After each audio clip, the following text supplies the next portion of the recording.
Hoy tenemos la suerte de hacer la presentación de Paula Bonel. Paula Bonel está cursando su doctorado en Economía en la Universidad de Buenos Aires y es becaria doctoral en el IEP Cuba CONICET. Así que, bueno, va a ser un gusto seguir tu presentación. Bienvenido.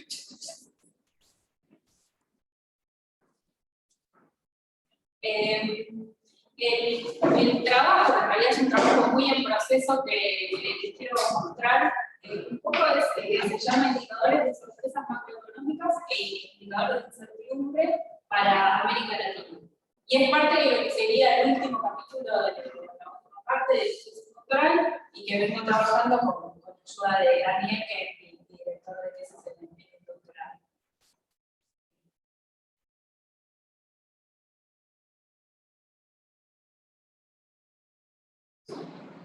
La organización de la presentación, nada demasiado novedoso, les comento un poquito sobre la motivación de por qué generar estos indicadores, revisión de la literatura, qué tipos de indicadores más o menos parecidos a lo que nosotros queremos generar hay dando vueltas hoy en día en la literatura, para qué se usan, y luego les comento un poquito de la cuestión de datos y metodología, que es uno de los grandes problemas que tenemos que sortear en este momento. Y luego al final la idea es contarles un poquito de la metodología y llegar a mostrarles algo de los indicadores de sorpresas macroeconómicas que tienen un paso previo que es generar indicadores de actividad económica. Así que por eso es que aparece también ese punto en las slides. Y luego, como les comentaba, nuestro trabajo está muy en proceso, comentarles los próximos pasos y por dónde queremos continuar.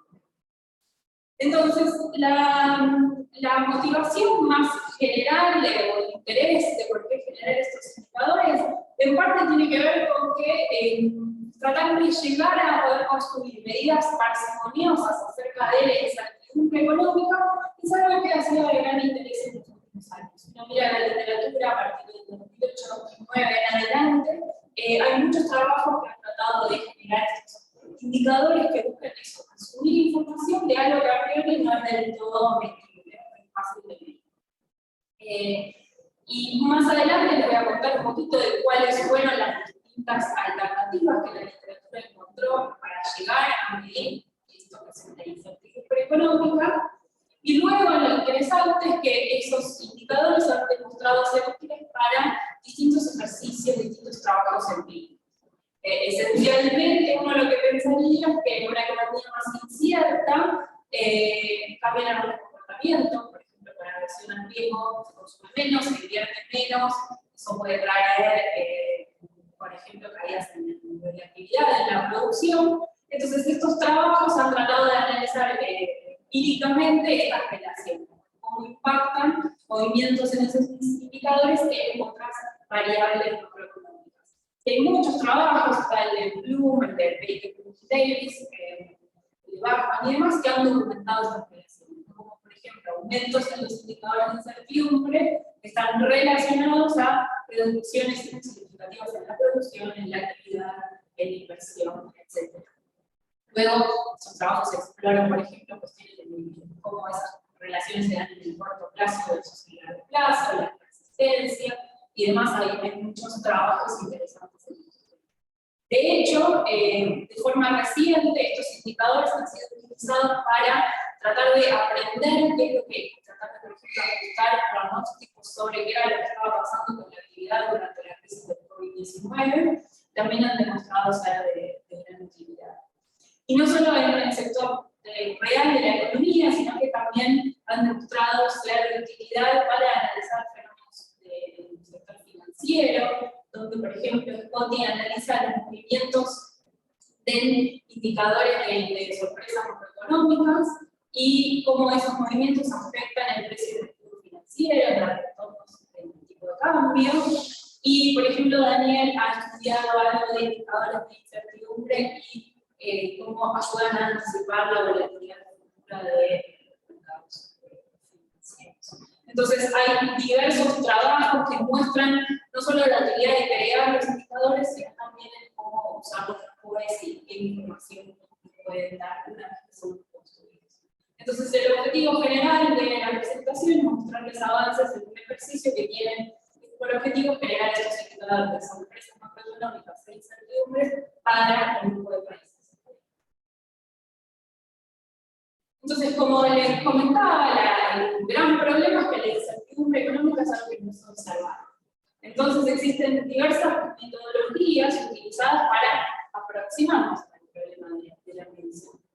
Uno de los primeros trabajos y los más citados es el trabajo del Bloom del año 2009, donde lo que propone es medir incertidumbre como volatilidad en el mercado de precios, así por decirlo de una forma bien sencilla. Es un trabajo que es muy citado y es muy relevante en esta literatura, pero que también como crítica a veces uno pensaría que bueno, la incertidumbre económica es algo más que solo la incertidumbre en el sector financiero. Entonces, en ese sentido, aparecieron nuevos trabajos con metodologías que buscaban acercarse a la incertidumbre económica desde otros enfoques.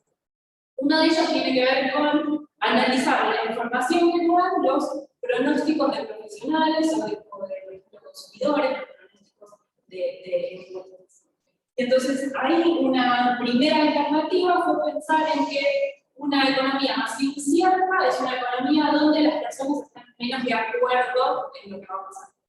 Entonces ahí aparece la literatura de dispersión de pronósticos como una proxy de incertidumbre.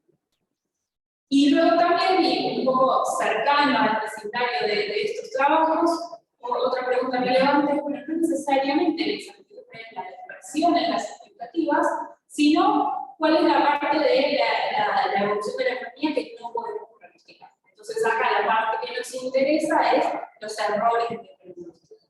Y ahí entra en una línea de trabajo de Rossi, de Quoting y este grupo de Joe y Seque.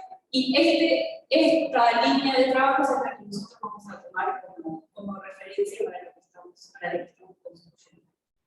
Donde esencialmente la incertidumbre va a estar informada por la historia de los errores de pronóstico en las economías. Y luego también cabe destacar que hay otros indicadores de incertidumbre que también son muy relevantes en la literatura, que están relacionados a medir incertidumbre en, por ejemplo, con herramientas de procesamiento del lenguaje. Entonces, de ahí extraemos información sobre la atención de las personas a ciertos temas, como por ejemplo, qué tan inestable la cierta economía. Entonces, ahí hay un indicador muy conocido que está relacionado a este trabajo de Baker, Baker y Davis, que es el indicador que se llama el indicador de Economic Policy Uncertainty, que es un indicador que está publicado sistemáticamente para muchos países y está publicado en una página web que captura la incertidumbre en ese sentido. Incertidumbre como medida de atención al problema en referencia a y también en redes sociales, también es algo que Daniel está trabajando, la atención de las personas que participan en el sector social en el tema de incertidumbre. Entonces, estas son como las distintas, algunas de los más importantes enfoques hacia cómo plantearnos el problema de medir algo que no es observable. Y como les comentaba, en mi caso, en nuestro trabajo, vamos a estar en este contexto. Lo que nos va a informar sobre la incertidumbre económica son la historia de los errores de pronóstico de la mediana de los. Entonces, si tuviera que resumir en una forma muy general de qué se trata el ejercicio que queremos proponer, bueno, nosotros nos vamos a basar en gran parte en un trabajo de Jack Coty del año 2016, donde ella propone que el nivel de incertidumbre puede ser aproximado a partir de la historia de los errores de pronóstico, y esencialmente para llegar a crear ese indicador de incertidumbre y de sorpresas macroeconómicas, que son dos indicadores en paralelo, necesitamos hacer un ejercicio en dos partes.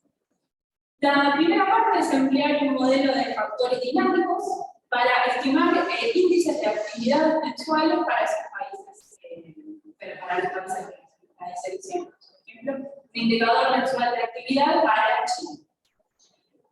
Una vez que tenemos esos indicadores mensuales, lo que nosotros podemos extraer son unas ponderaciones, que voy a contar un poquito más adelante de qué se trata, pero esencialmente esas ponderaciones lo que representan representan en la contribución de las variables macroeconómicas a ese indicador.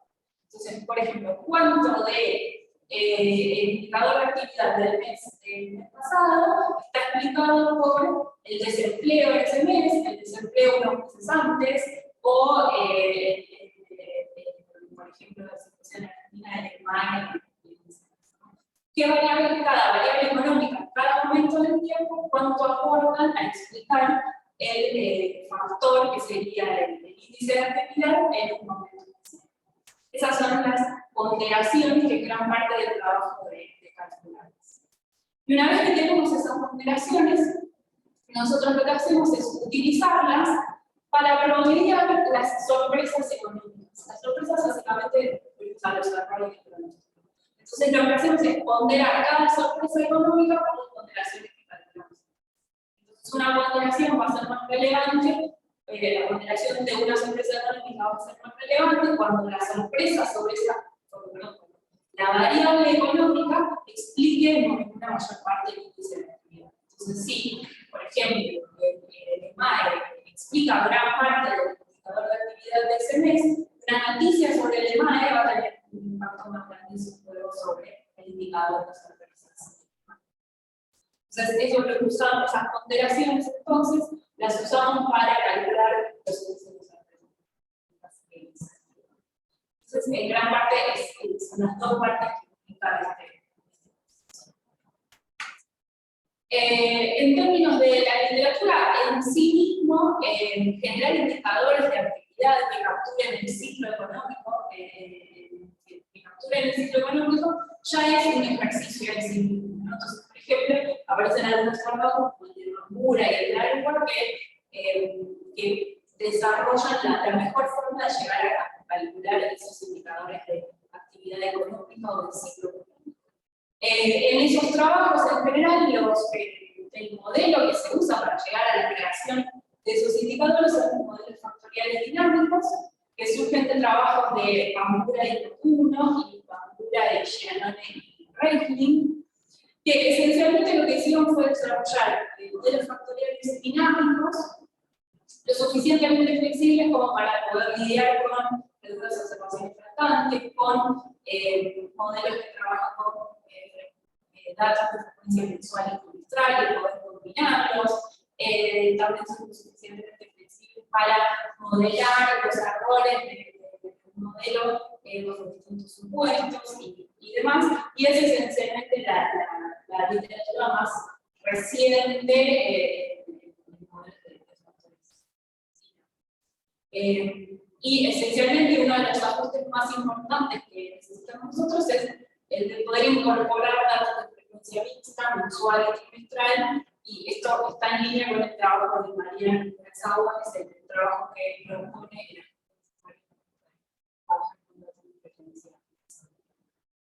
y finalmente esas ponderaciones, esos pesos que yo les comentaba antes, están basados en un trabajo de Kurman y Harvey, que es también el que usa Scotty como base para poder llegar a calcular esas.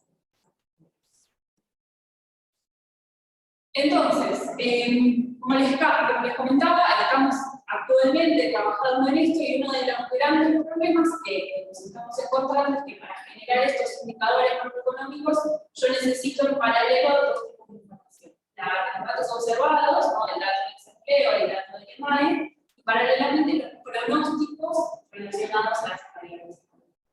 Y esto en general en América Latina es un poco costoso porque no están por ejemplo, las encuestas de expectativas realizadas por bancos centrales y demás, suelen ser de variables bastante acotadas, pocas y de poco tiempo también. Entonces, parte del trabajo en el que nos estamos embarcando ahora es salir a buscar pronósticos para poder agrandar el ejercicio tanto en algunos países como en más países. Entonces, por ejemplo, ahora lo que estamos trabajando ahora en términos de sorpresas económicas y de poder calcular los errores, en Chile estamos trabajando con el IMASEC y el PIB, y en Brasil con el índice de producción y el PIB. Idealmente tendríamos que tener más variables para poder incorporar a nuestros indicadores. Paralelamente, yo les voy a mostrar algunos resultados en términos de actividad mensual, y para ello sí, para esa primera parte sí incorporé algunos datos más para ver cómo varían los resultados y demás.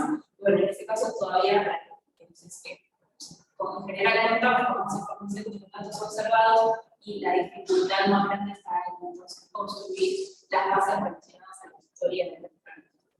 En gran parte o en este momento nuestra gran limitación y en lo que estamos trabajando en términos de tratar de incorporar más variables y países al ejercicio.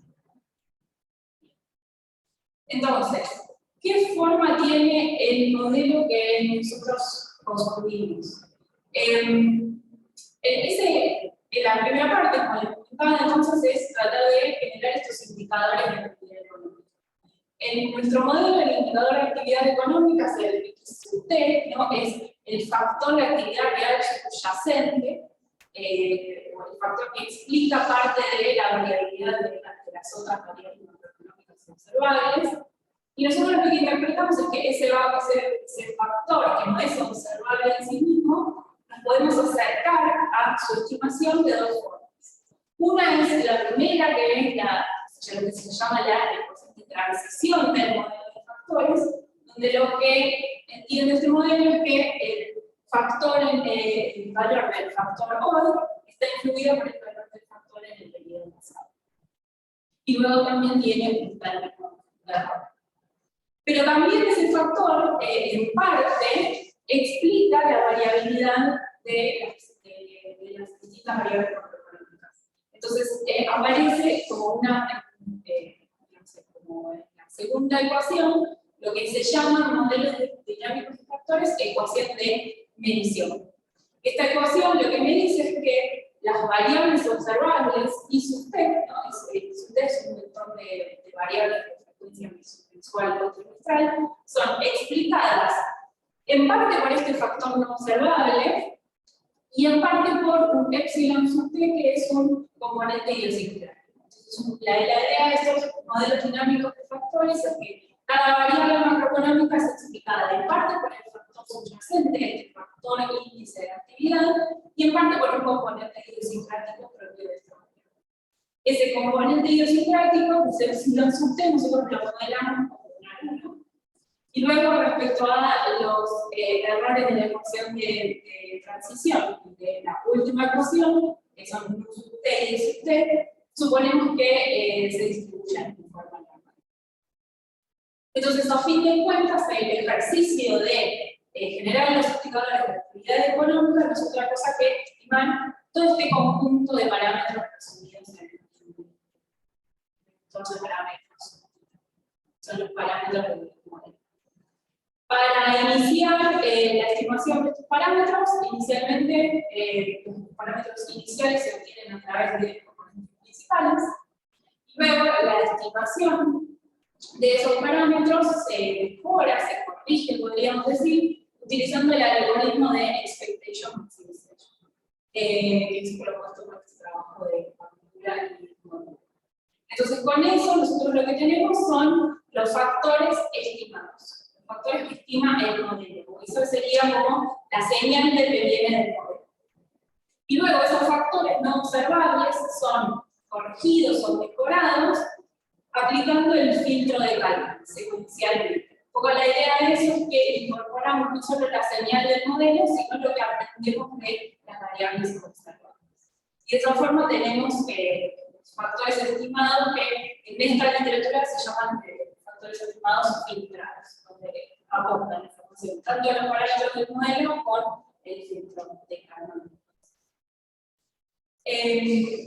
Esencialmente al final, y esto no me voy a detener mucho en esto, en el modelo yo lo que tengo que estimar es un vector de variables de estado, que es el factor en el momento t, con sus valores rezagados, los componentes idiosincráticos de las variables mensuales, el componente idiosincrático de las variables trimestrales, y los rezagos de esos componentes idiosincráticos. El problema de incorporar los rezagos tiene que ver con la necesidad de hacer el ajuste para poder trabajar con variables mensuales y trimestrales. No tiene mucho en cuenta que eso. Pero esencialmente lo que yo les quiero mencionar es que de todo este vector de estado al que yo tengo que llegar en cada momento del tiempo, el dato que me importa a mí es el indicador de actividad mensual en ese momento. Entonces, con esta primera parte, yo obtendría esos indicadores de actividad mensuales luego de realizar el algoritmo de expectation maximization y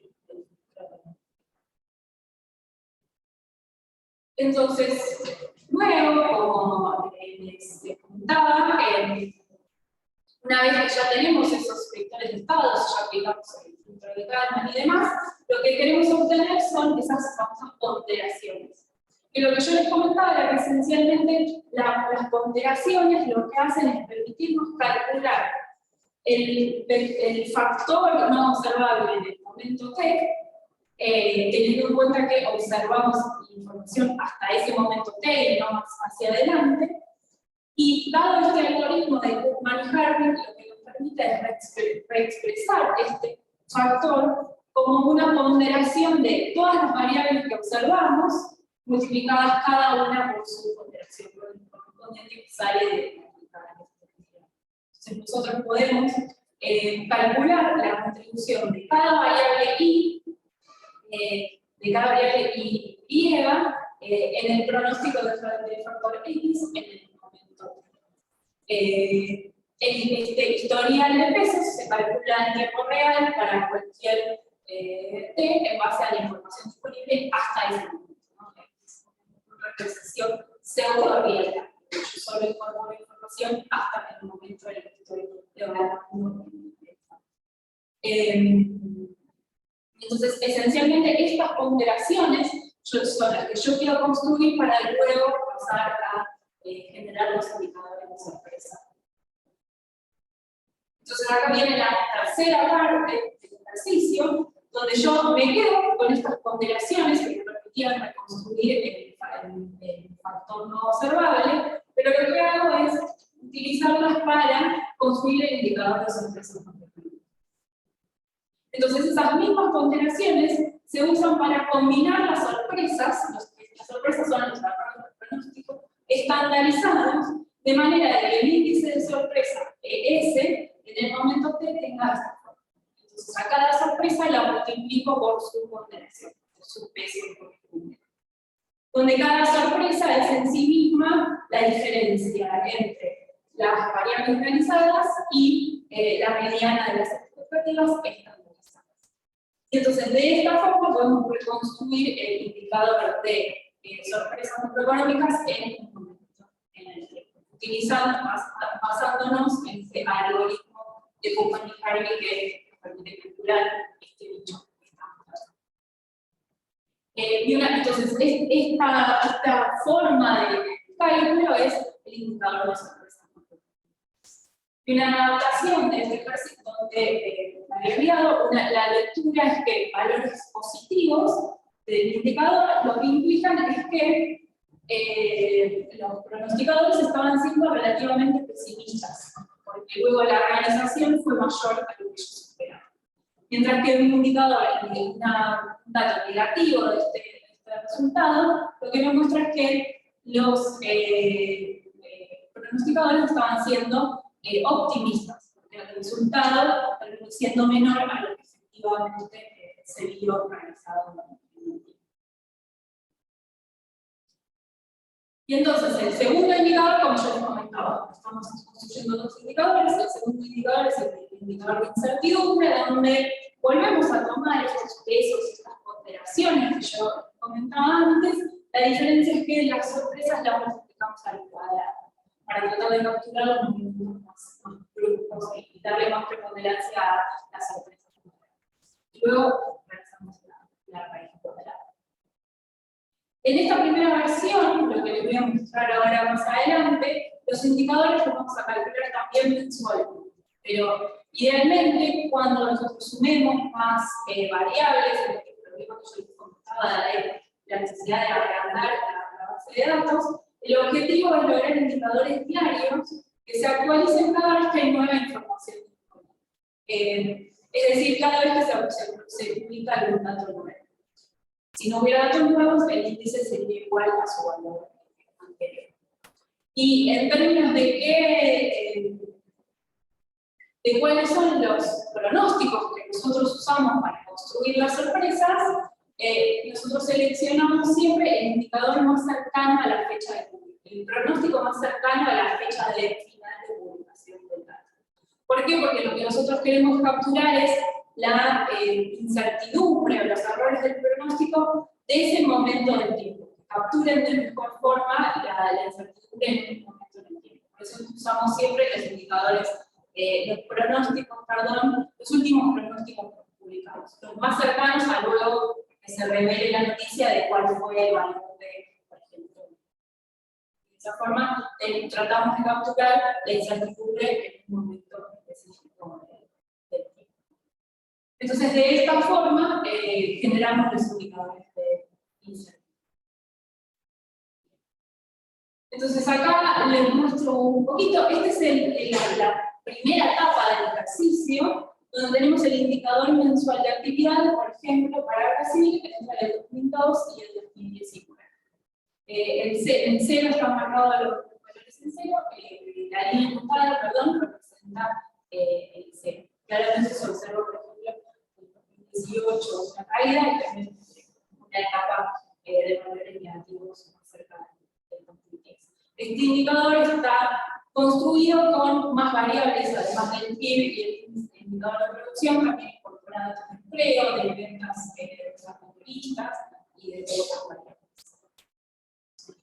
Y lo mismo para Chile.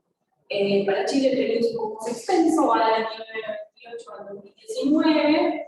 También necesitamos construir como primera parte este indicador mensual de actividad para luego poder construir los ponderadores.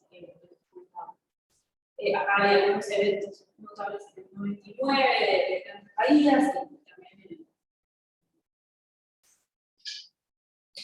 luego, para mostrarles un poquito entonces qué significa esta idea de las ponderaciones, por ejemplo, acá yo tengo las ponderaciones acumuladas para distintas variables económicas para diciembre del 2019. Entonces, esto demuestra cuánto aporta la información del PBI al factor de Brasil de diciembre de 2019. Y los datos están estandarizados de forma de que puedan ser comparables entre países. Y estos datos son acumulados, o sea que este dato del PIB, por ejemplo, lo que representa es cuánto aporta el último dato del PIB, el dato anterior y toda la historia del dato del PIB de forma acumulada. Entonces, lo que vemos es que, por ejemplo, en Brasil el PIB tiene un peso relevante a la hora de explicar, o más importante, de explicar el factor que sería XT a diciembre de 2019, mientras que, por ejemplo, en Chile tiene menos peso y gana importancia el IMASEC, que es un indicador de actividad de relación de información de los sectores, y un índice de ventas del comercio también tiene. Sí, solo tratando de interpretar el método. ¿Aplicas el método factorial a la información, a estos indicadores mensuales de actividad? Esos indicadores ya están construidos usando alguna metodología, sí, pero no usan esa, o sea, no simplemente toman el indicador mensual de actividad como tal. Porque detrás, no sé, tal vez no estoy entendiendo una parte, pero entiendo que ese indicador mensual de actividad o expectativa de calidad es un índice.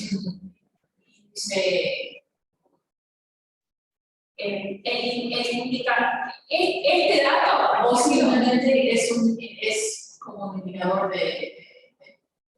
o sea, es un indicador de lo que resume es la variabilidad conjunta de todas las variables. Yo, digamos, incluyo en el modelo distintas variables que refieren a nivel de actividad. PIB, empleo o desempleo, índice de ventas minoristas, indicador de industrial, y lo que capta este indicador mensual de actividad es la variabilidad conjunta de todas esas variables. Uno lo podría pensar como un indicador de actividad, un indicador del ciclo económico. Es la variabilidad conjunta de los datos observados. ¿Y cuál es la fuente de ese indicador? Los datos observados. Yo tomo los datos observados y los paso Para construir ese índice de resumen. Exacto, que sería este XT. El índice de resumen es este XT. Yo lo construyo usando este modelo de factores dinámicos. Y luego, sobre este valor XT, yo lo que hago es calcular las ponderaciones. Cuánto de cada variable en particular, o mejor dicho, cada variable en particular, por ejemplo, la tasa de desempleo a noviembre del 2019, cuánto ese dato aporta en reflejar el dato de actividad XT, el indicador mensual de actividad, en diciembre del 2019. Y lo mismo para todas las observaciones, ¿no? Esta variable I en realidad es una matriz de, por ejemplo, si son 4 variables, 4 columnas y toda la historia de la asociación. Entonces ahí extraigo estas ponderaciones, que luego las uso para combinarlas con las sorpresas. En lugar de multiplicarlo con las ponderaciones por los datos observados, las multiplico por las sorpresas. Entonces en algún punto lo que hago es ponderar las sorpresas por la importancia que tienen las variables en el factor de actividad de un observador. Entonces, esta segunda parte sería calcular, o sea, primero necesito ese indicador para que poder llevar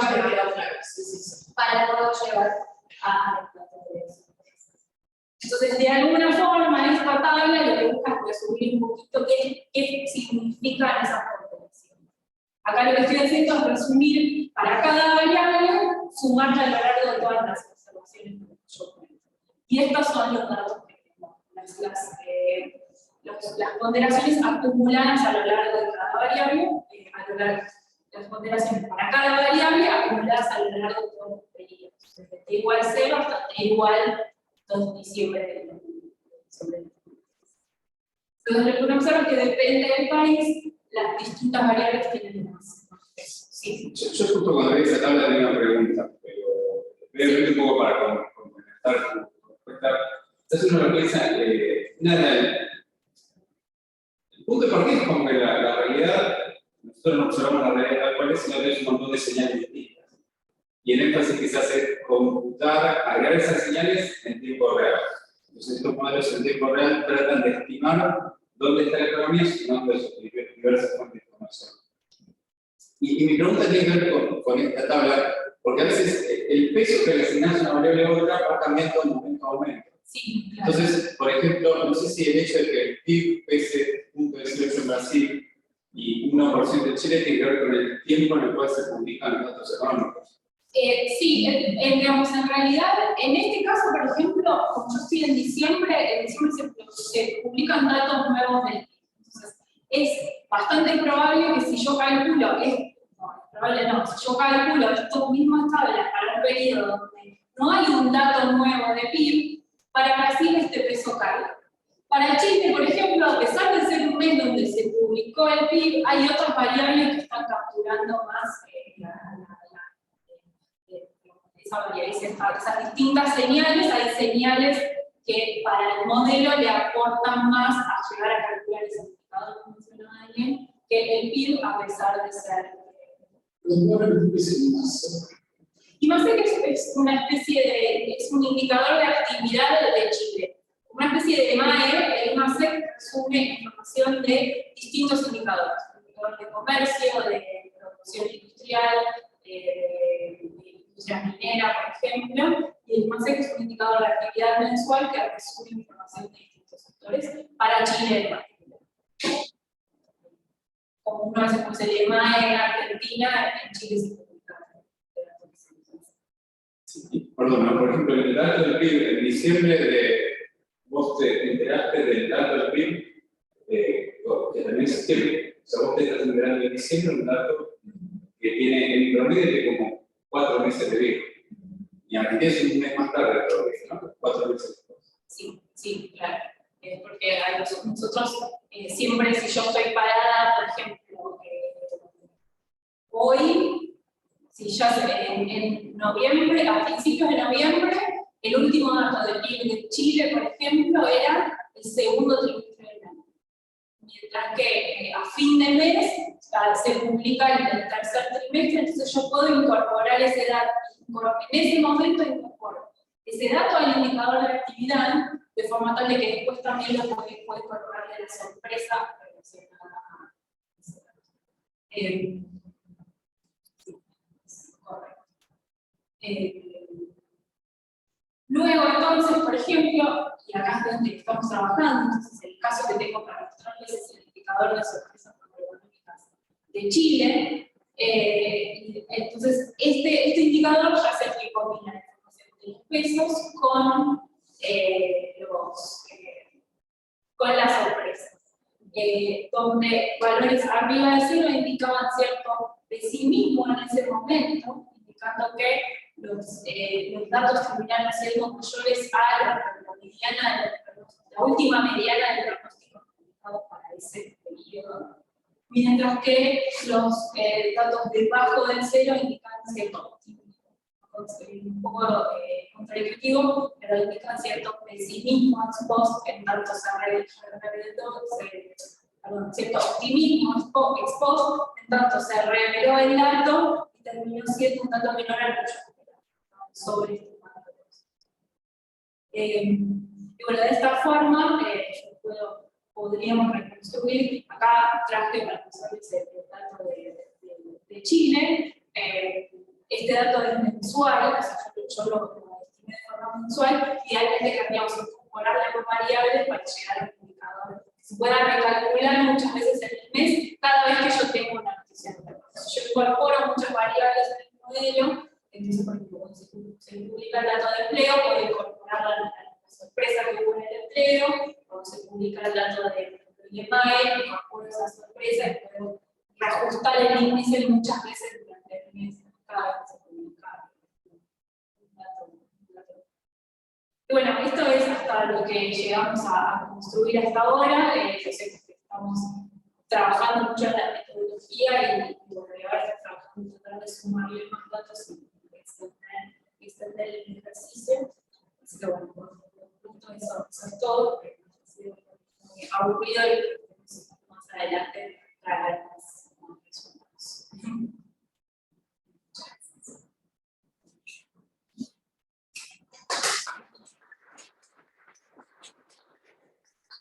Algo que me olvidé, perdón, es que eventualmente lo que queremos hacer es ejercicio de la robustez en cuanto a comparar los indicadores y usar los indicadores en distintas aplicaciones, ¿no? Que tanto sirven para mirar el impacto en variables económicas o en ejercicio de pronóstico, y también, por ejemplo, hacer sobre los indicadores estén disponibles.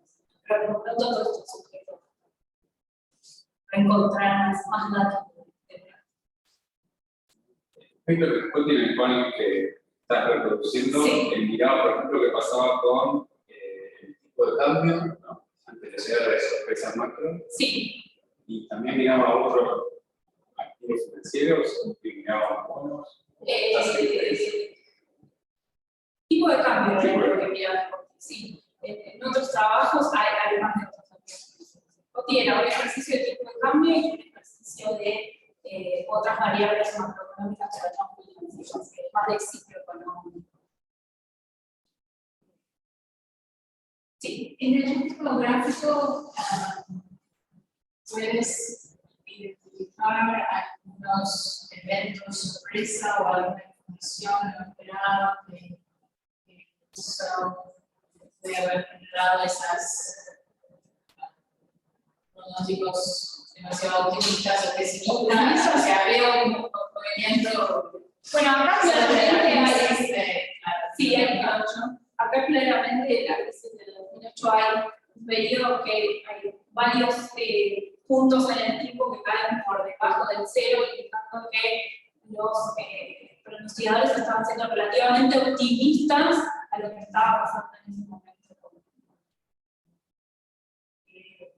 quizás hay un primer periodo que estaban siendo relativamente pesimistas y la economía en el primer periodo del 2000 y la economía terminó creciendo más, o sí, en general lo que esperaban. Entonces, sería interesante ver si hay momentos que puedes realmente relacionar, por ejemplo, ese dato muy pesimista en julio de 2010. Sí, pasó algo que al principio del año 2010 en Chile hubo un terremoto, eso generó la caída de varios indicadores de actividad en algunos meses y que luego repuntó bastante, pues también hay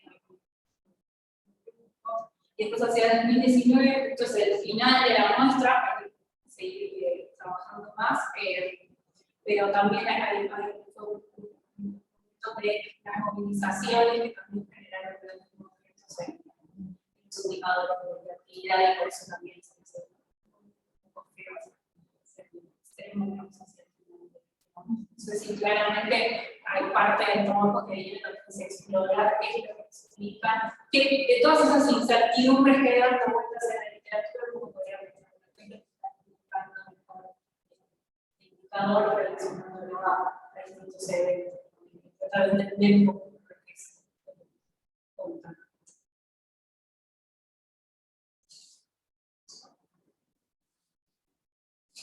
Muchas gracias.